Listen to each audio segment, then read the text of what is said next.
Do you have questions about your health? Do you need to find out what's keeping you from feeling your absolute best? If so, your intuition has guided you to the right place. I am Dr. Charlize, and welcome to the Art of Healing podcast community. In this podcast, we explore all topics in health and wellness, from Reiki to functional medicine, energy medicine, chakras, and meditation.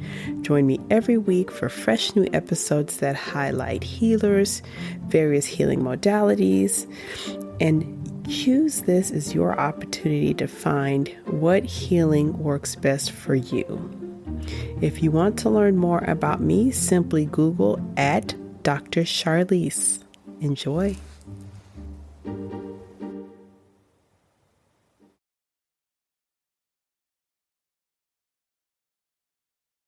Welcome back to the Art of Healing podcast.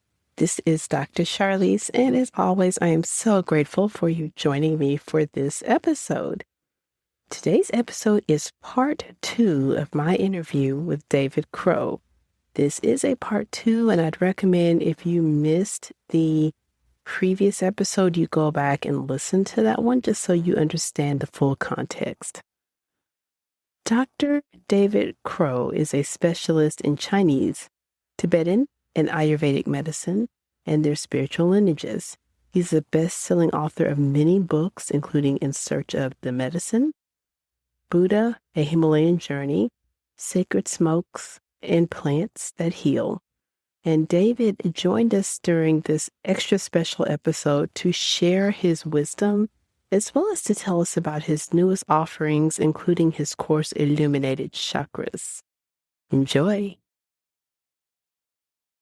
So, David, if you are doing okay for time, if it's okay for you for a few more minutes, folks that have joined in are still here. So if they're okay with it, I'd like to let them ask you a few questions. And if you all want to come into the chat, or it looks like we have some folks that want to unmute. And while they're getting ready, a comment that you made, David, which was everything you just said was beautiful and is a masterclass, clearly. So that's why I wanted to make sure you could speak freely. I knew I prepared for this experience. And while Johnny's asking his questions, I'm going to put in the chat, in case anyone's missed it, your courses and where to find you. And folks, remember, everything will be in the podcast show notes. But you made a comment about gravity and the force of gravity. And that one's probably just going to just stick with me for years, because in physics, in the other side of the study, in the scientific esoterics, they stick by their guns that we don't actually know what gravity is. They still say that. They still say that because I'm an amateur astronomer, for get a little telescope and all that, but they just do not back off with, no matter how you talk about gravity, you don't know what gravity is. They can measure it and they can predict and they know it, but they don't know what gravity is. So I'm gonna put some notes in. And Johnny, looks like you had a question or a comment. If you want to unmute or put it in the chat, because I think David still got some time with us.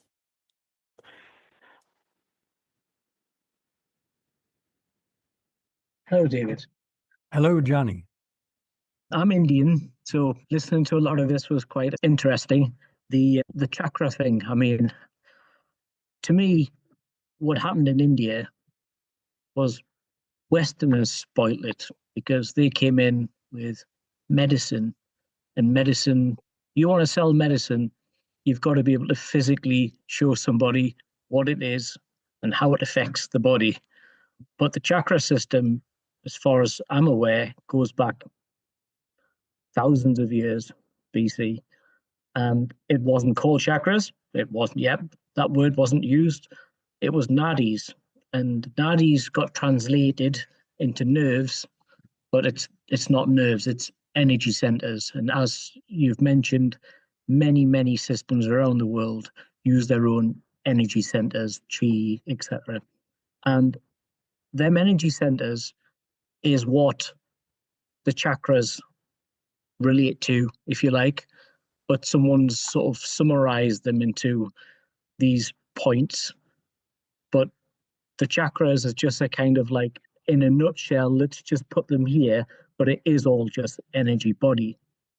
So my understanding is that the chakra system is something that was brought into the Western world to try and explain something that was so goddamn complicated because it was in Sanskrit. And in Sanskrit, one word can mean 1,000 words. It's very hard to translate. And just like many religions where you have certain words that may mean many, many things, you would need people from a long time ago to sort of extrapolate what that meant. And I think that got lost in translation, and we made our modern day analysis on it. And because we're selling medicine, we want medicine to work and not for people to actually join the mind and the body together and realize that there's a correlation that we are not physical beings, that we're spiritual beings embarking on a physical experience, not the other way around. And I think now, only now, like in the last few years or so, people are now starting to wake up and say, hang on a minute, we've got all of these different types of alternate medicines around, which, we don't need to take paracetamol. We can take this. We don't need to take that. We can take this. And we're all going back to energy and what we can get from plants, what we can get from pranic foods, the light quotient of everything. And I think that's where we have confused ourselves by trying to make money of modern medicine and forgetting the old lineages. Would you agree, David? Well, you raised about 20 important points in that. I know. I couldn't make it any shorter. I'm sorry. No, it's good. I mean, I agree with all the points that you made. But every one of those points is a big topic of conversation It as is. I know. well. Yeah. But there was, one thing that triggered thought that might be relevant here. And that was that you mentioned energy centers.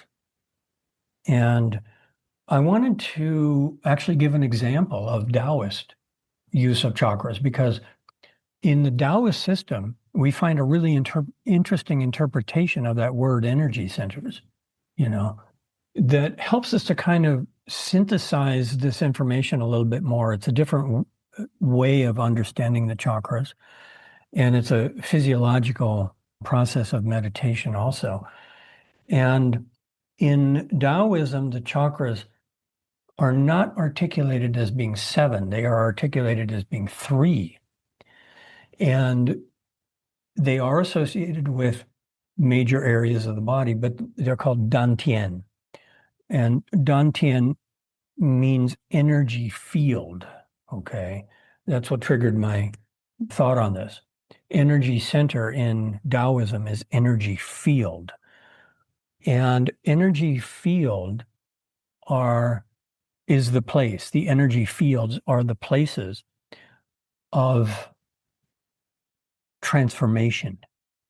And so there is the lower dantian, middle dantian, and upper dantian. And so basically, Taoist alchemy is doing the same thing that the Kundalini system is proposing, but instead of working with seven chakras, it's working with three fields of energy. Now, the three fields of energy are associated with three treasures. Okay, and the treasures are Jing, Qi, and Shen. And Jing means essence, and it is in the lower field. And Jing is very much water element, second chakra, earth element, nutrients, okay? And it is reproductive energy. And so Jing is transformed into Qi. That's the alchemy. That's the microcosm, okay? Moving the energy up the spine. Same concept. Transform energy from lower to higher. That's a fundamental commonality with all these systems is we're in the body, it is the universe, and we want to go from lower to higher. Okay, that's the agreement. That's the goal. So Jing represents our sexual fluid, sexual vitality, but that is transformed into qi, which means that we cultivate vitality. Qi is energy. And so we change reproductive fluids into energy. And in that process, it passes through fire, which is the third chakra. And then qi is transformed in the heart into shen, which is spirit. Okay, so basically, the alchemical model of Kundalini and the chakras is we take the fluids and we turn them into energy. And we take the energy and we turn it into spirit. And then spirit returns to the Tao. Okay, so it's the same process, just different terms.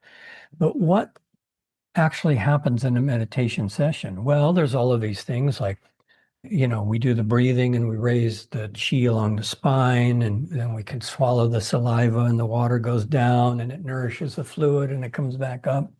But basically, anytime that we enter into a relaxed state, we are moving energy from Jing to Qi. And anytime we enter into a state of letting go of concerns of the mind, we are transforming spirit into Tao. We are allowing the Shen to enter into the flow.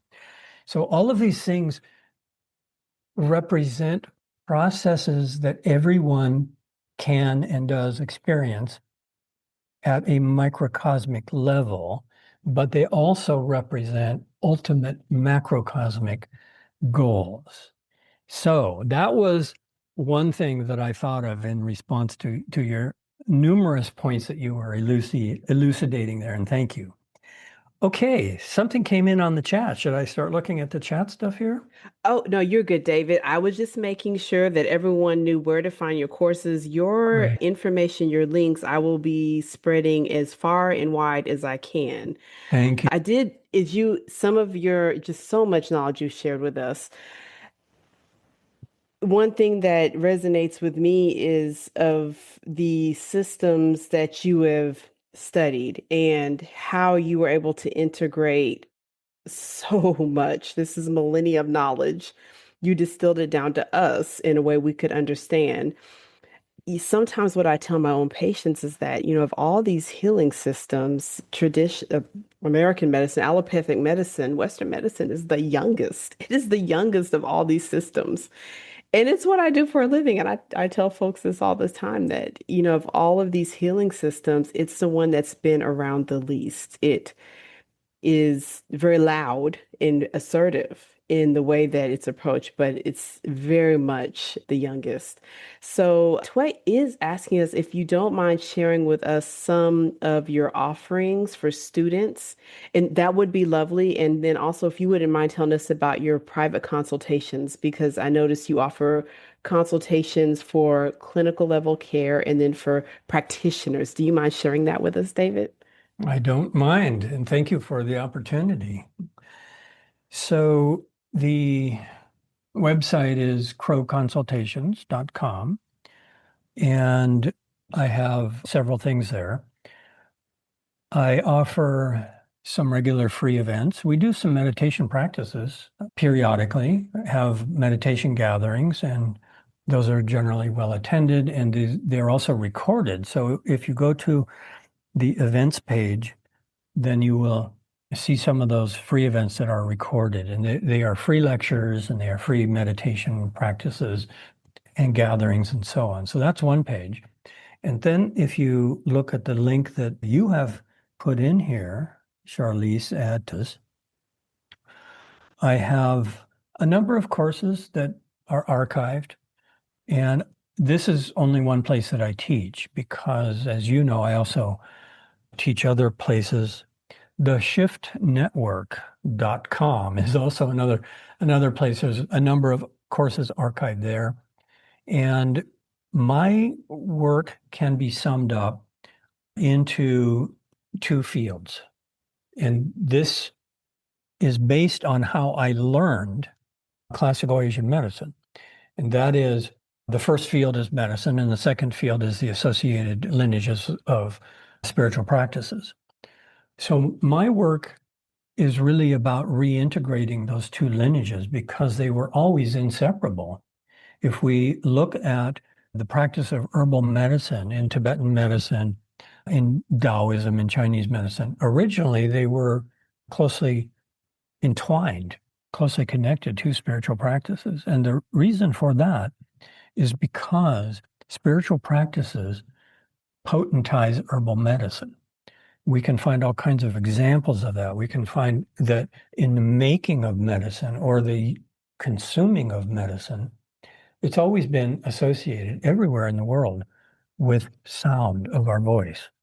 Okay, so prayer, mantra, okay, has always been used as part of making and using medicine. Song, okay.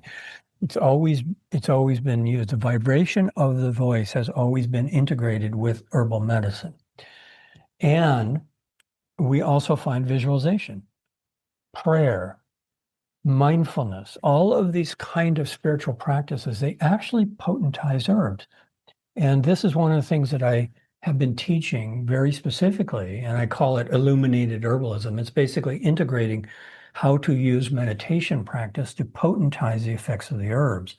And anybody can experience this. Anybody can potentize herbs in the body. And it's quite remarkable because all we have to do is use our attention and we start to notice more body sensations. And that's simple biofeedback. So if we use awareness of body sensations and we are consuming herbs, then we really notice the body sensations that those herbs produce. And if we are really noticing the body sensations that the herbs produce, that means that we're actually amplifying the body sensations. And if we are amplifying the body sensations with our own mind, that means we're amplifying the therapeutic benefits just by paying attention. Okay, so that's one way that spiritual practices have been linked to herbs, is using the mind to make them more potent, to make them more effective in the body. And the second is that herbs have always been used to support meditative practices. And we find that is especially true, like for example, in Ayurveda, there's a complete branch of medicine called rasayana, rejuvenation. It's how to use herbs to live a long life. And the whole purpose of living a long life is to achieve enlightenment. Okay, so there's all of these links between using herbs to support the brain, using herbs to keep us strong, but herbs also can help us move very rapidly into meditative states. And that's something that's very important for people to understand is almost everybody has difficulty now just moving into meditative states and going more deeply. But we can use herbs that very rapidly cause deep relaxation. And therefore, herbs support meditation. Herbs protect the brain so that we can have a long life with high cognitive functions. Herbs therefore support the spiritual path to liberation. And likewise, meditation potentizes the herbs. That sums up what I do in terms of most of my teaching. All of my classes that are there, that are archived, are basically medical in nature. Like, for example, the current offering, which is now running, by the way, and people can join that, or that will be archived. People can see it. It's a class on protecting and detoxifying from microplastics, very contemporary, toxic issue. And so I do clinical work. That's my consultations medically. And the way that I do my consultations is based on classical herbal medicine, but most of my patients are on pharmaceuticals.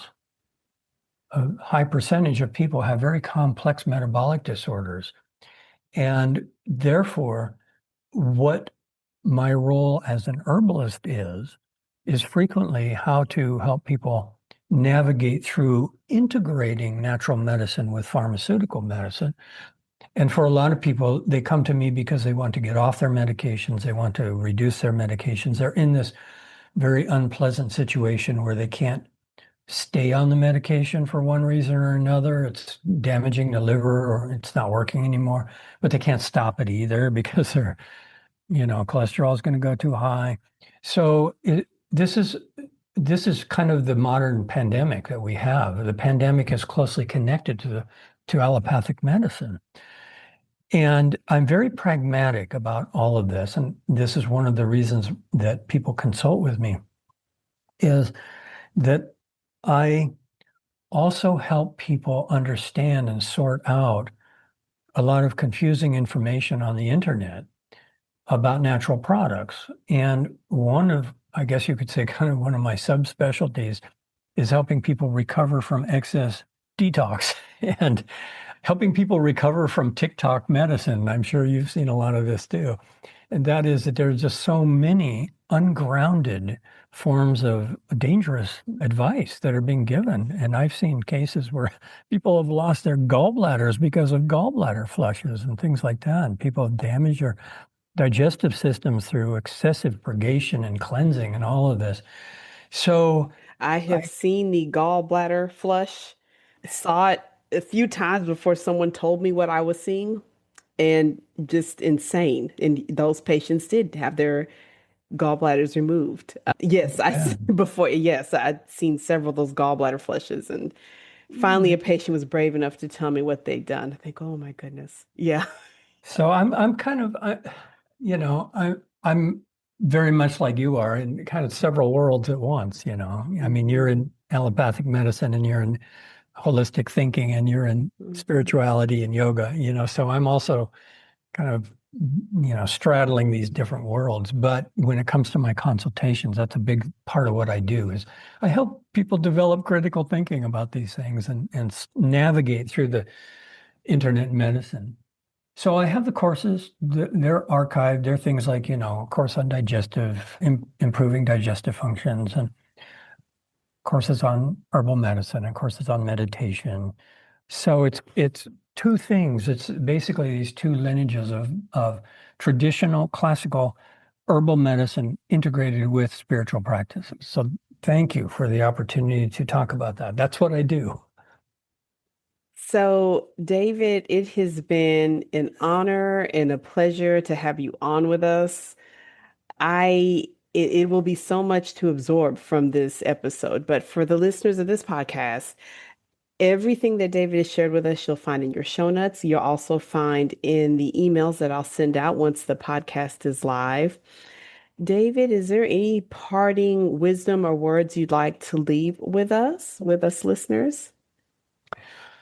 Well, not so much parting wisdom, except more gratitude. Thank you.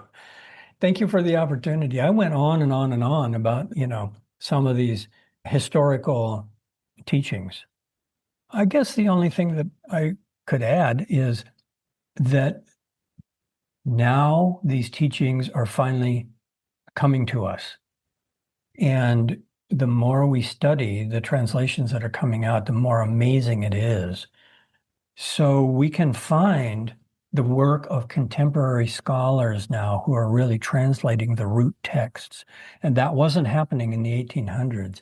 As Johnny pointed out, Sanskrit is very, very complicated language, and especially from 1,000 years ago.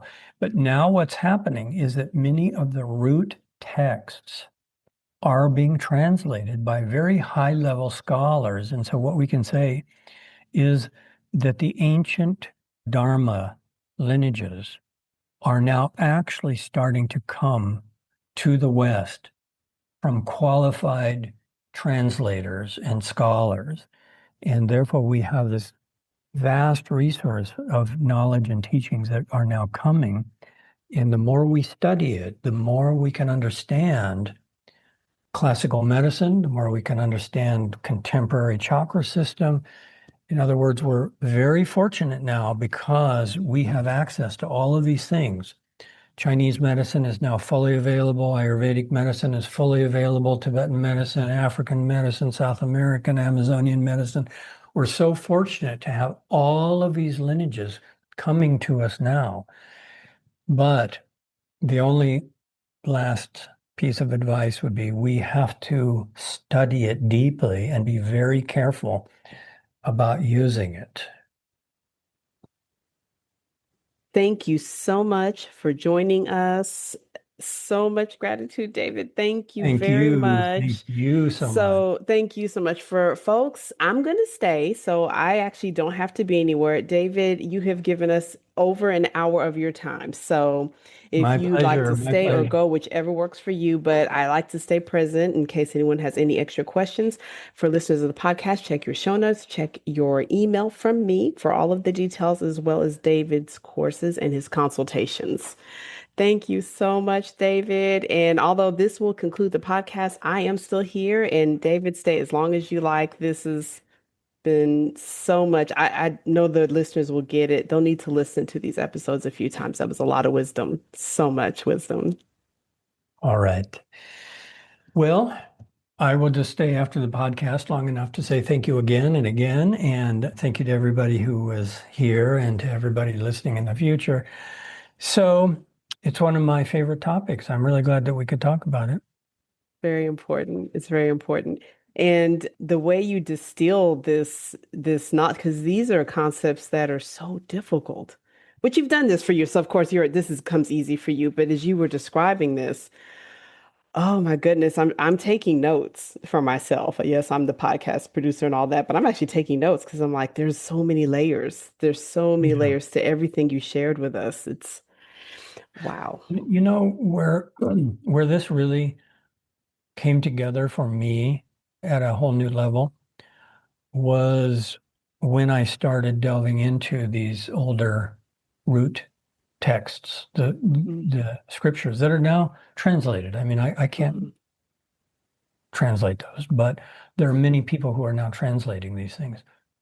And out of that, I was really inspired to do an updated course on the chakras, and that came out as the Illuminated Chakras course. Yes, yes, yes, And yes. in that course, this is where a lot of these things became really clear to me because we can't really have clarity about a complicated subject if we're only looking at it through one lens. So, in other words, to really understand what chakras are, we have to look at a vast number of perspectives. We have to look at the culture, we have to look at the yoga, we have to look at the iconography, the symbology, the deities, the practices themselves, the goals.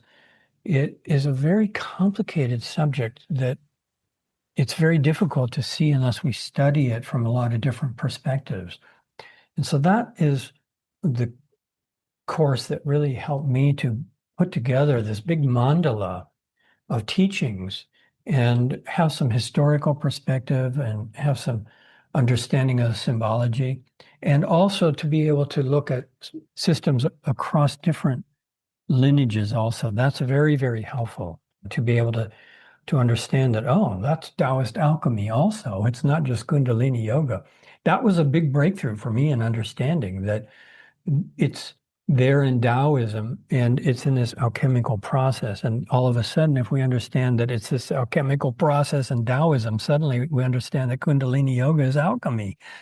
So anyway, I'm reverting to going on, but I will sign off and say thank you. So much gratitude again, and especially for all the good work you're doing. I mean, allopathic medicine, your patients need you, and thank you for taking care of them.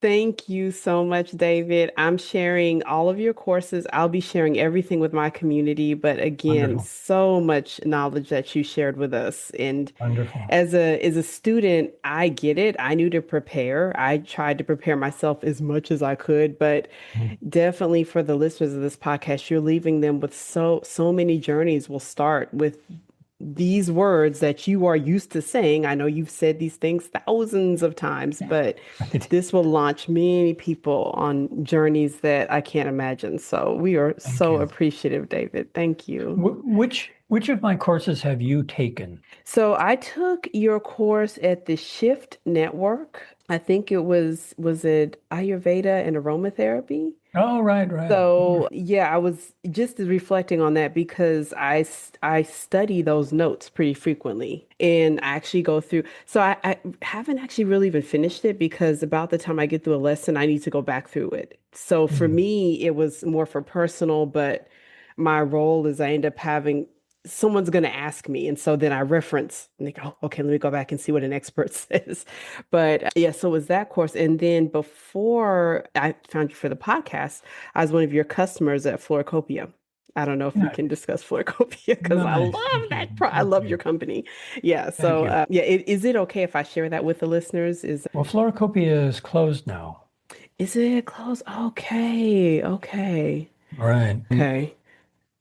all of our oils moved over to Anima Mundi herbals, Oh, and they're still available there, but under their label. under their label. Got it. So Okay. Floricopia went on for over 20 years, Yes. and Yes. it Yeah.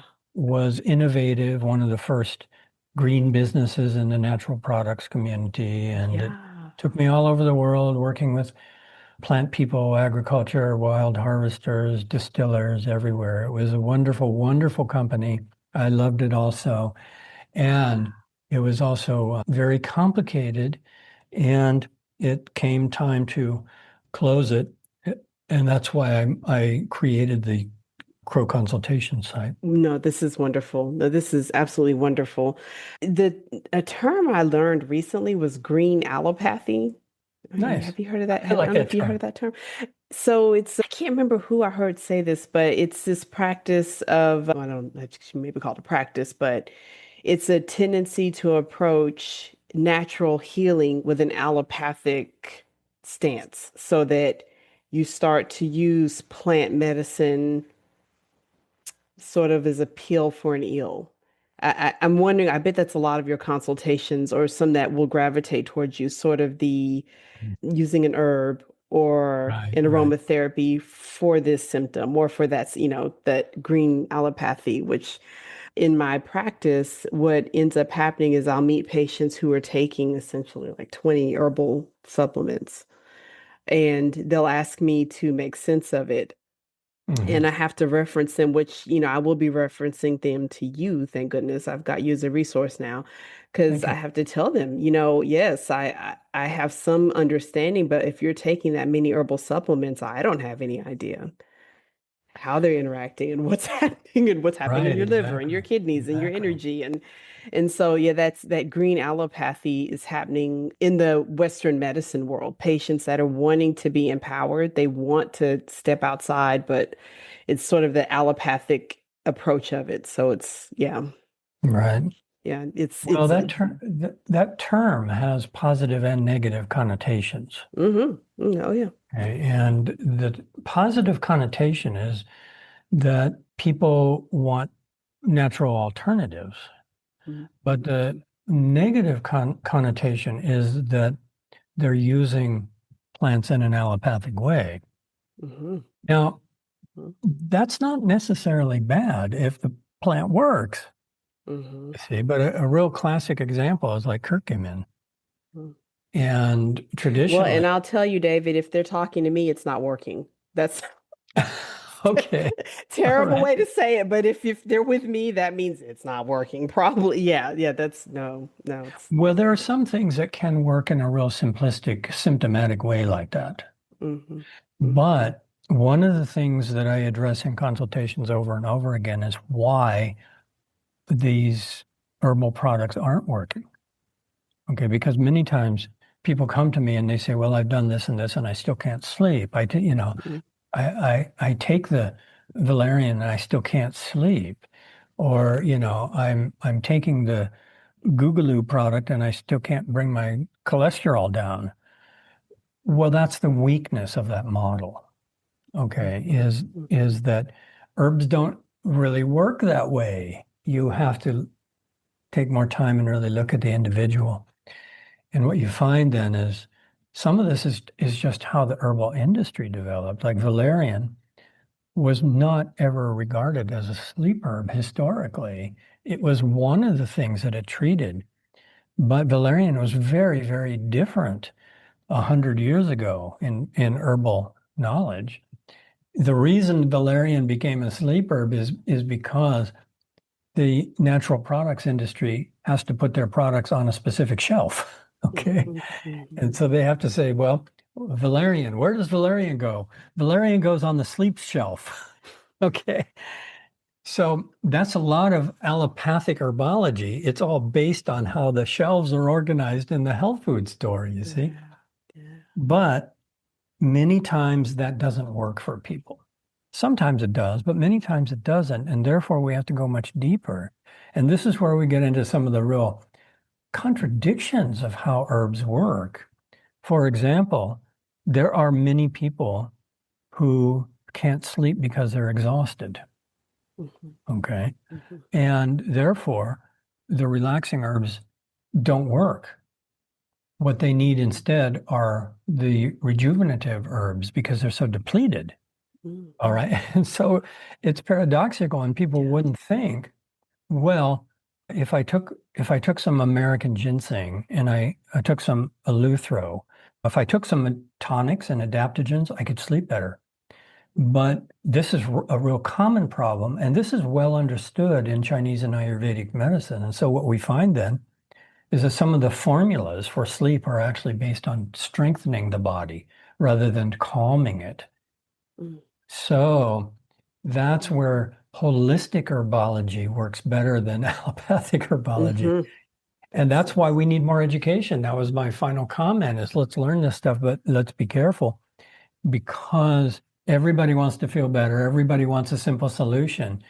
But many times we actually have to understand our physiology at a fairly deep level to be able to correct it, you see. And that's the shortcoming of allopathic medicine, is that, as you know very well, doctors don't have time. They don't have time to even educate their patients about side effects of the drugs. That's a lot of what I do. A lot of times patients they've been on a medication, the doctors never told them what it was going to do, but they never took the time to study it either, you see? And so it all comes down to, we have to learn what the drugs are doing, and we have to learn how the herbs work. It takes a lot of time, and that's the main problem, is nobody's got time. But sometimes allopathic herbology works.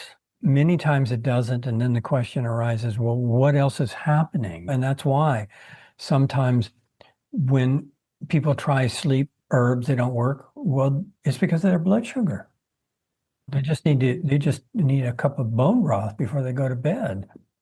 So that's why we have to understand what's causing the problem. You see, everybody's focused on the symptoms. We have to understand what's causing the problem.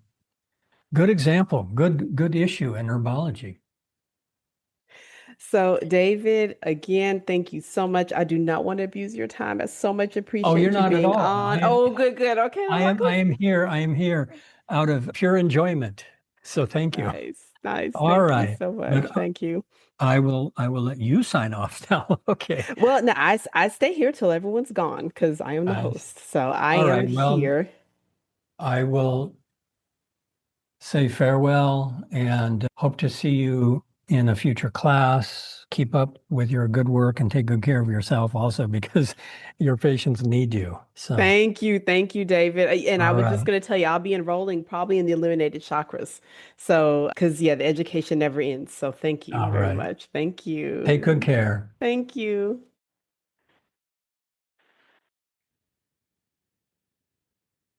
Nice meeting you, Johnny.